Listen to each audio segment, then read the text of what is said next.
I got a question about how you mentioned you bring in the wood and it's got to be at a certain, is it a dew point or what is it that you're trying to do with the wood? So it's actually three environmental readings that we're very specific on, Jeremy. So we are interested in relative humidity, temperature, and moisture content of both the wood and the subfloor. So theoretically, if I had a customer that didn't want to humidify their house, could I just install a very dry floor in their house? Like, what would happen? What would be the worst thing that would happen?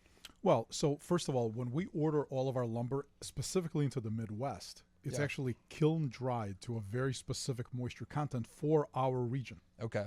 And so the moisture content of most flooring coming into the Midwest, specifically Chicago, is between 6 and 8%. In other words, when they leave it in the kilns to dry that lumber out and prepare for flooring, between 6 and 8%, because that is really the sweet spot for our climate environment, Got it. for our climate. Yep. If we were in Florida, they actually acclimate and dry their wood out to between 9 and 12%. Because it's more humidity. It's more humid all the time. Got it. So because in Chicago, we can go through literally a 100-degree temperature swing. Sure. Right? Pretty fast. And a potentially 50 to 70% relative humidity swing in a fairly short period of time, maybe within a week sometimes. Yeah. I mean, we have this crazy weather. So the wood is really fighting. It's constantly either in the state of expansion or contraction. So the only solution is it's a house system at that point. So So when you sit with customers, and this is probably different from most flooring people, right? So if I call Rhymes with Luna and they send out a flooring guy, they're just going to come out, yeah, we do floors, and they're going to do it. And they're probably not going to take the time to educate me on what it takes after the fact. I don't know if anybody else knows as much about floors as Mr. Floor. Really? I'm right? telling you. Thank you. So what rhymes with Luna? Exactly, Luna. Okay.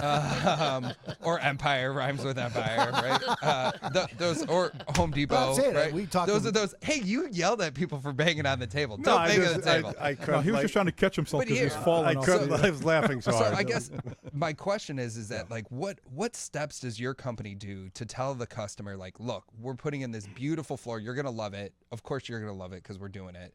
But after we leave, these are the things we'd like you to do. Like, how do you handle that situation? First of all, Jeremy, we do something that's a little bit different in the industry than the industry, really. Yeah. It's a little different for us. So when we bring in our lumber, we actually bring it into our facility, and we pre-acclimate it. Yep. Okay, so again, I've talked about our I was going to say, acclimation room. my flooring guy didn't do that. Right. He just dropped it in my house and said, hey, wait a week. And that's exactly what the industry sort of does, Yeah. right? So they'll drop that load of lumber in your living room. Which is giant. And not only is it inconvenient, but they're also not really checking the relative humidity or the temperature. They're checking nothing. Or the moisture content of the floor and the subfloor that it will be installed on top of.